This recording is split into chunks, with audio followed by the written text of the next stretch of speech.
Sadgurunath Maharaj Ki Jai, and welcome to Jagadambe reads the holy books of India, ShrimadBhagavatam85. As you may remember, the king had 10 sons, the Prachetasas. They traveled towards the west, and while they were so engaged, they found an immense lake which was almost as large as the sea. It was filled with water which was clear, pure, and without any waves, like the mind of a sadhu, which is without any agitations. Fish were there inside the lake, and lotuses, red, white, and blue, floated on its surface.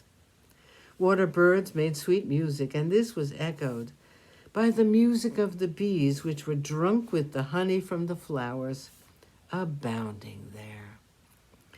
Perfume-laden breeze was blowing across the lake, and the brothers stood there as if spellbound.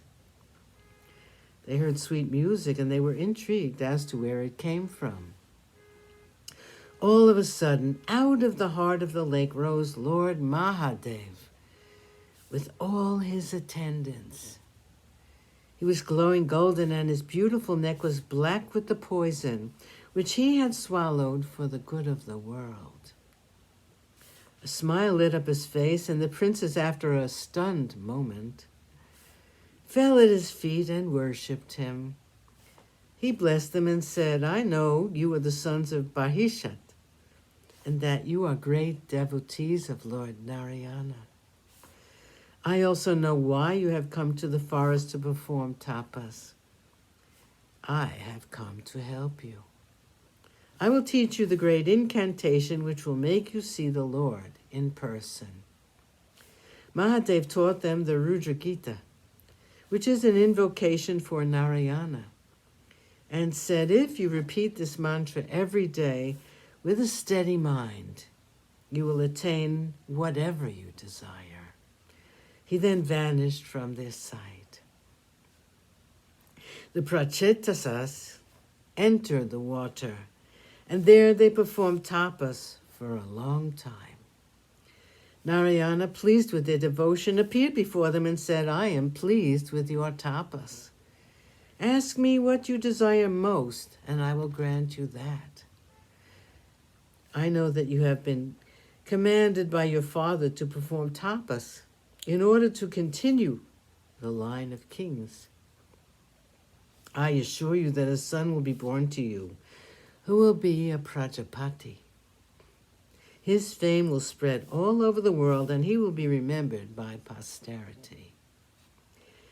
There was once a rishi named Kandu, and he was performing intense tapas.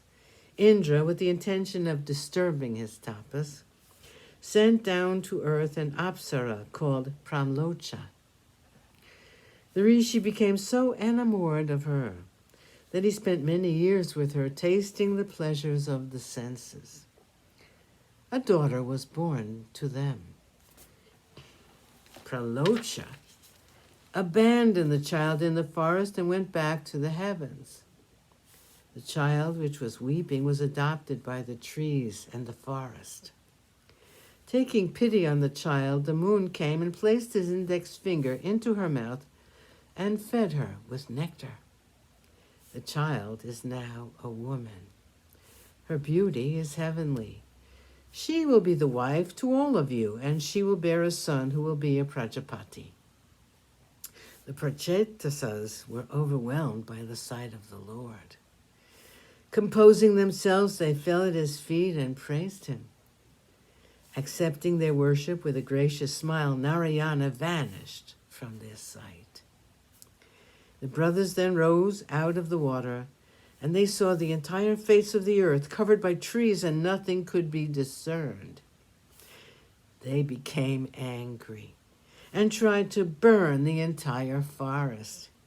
Brahma came to them and asked them to forbear from their rashness. The trees that were still remaining brought out their foster daughter, Marisha, also known as Tarkshi, and gave her to the valiant brothers. All of them married her. A son was born to them, and he was Daksha. It was the same Daksha Prajapati who had insulted Mahadev long ago. He had been born as a human. Sadguru Nath Maharaj Ki Jai. Thank you for coming. I hope you come again.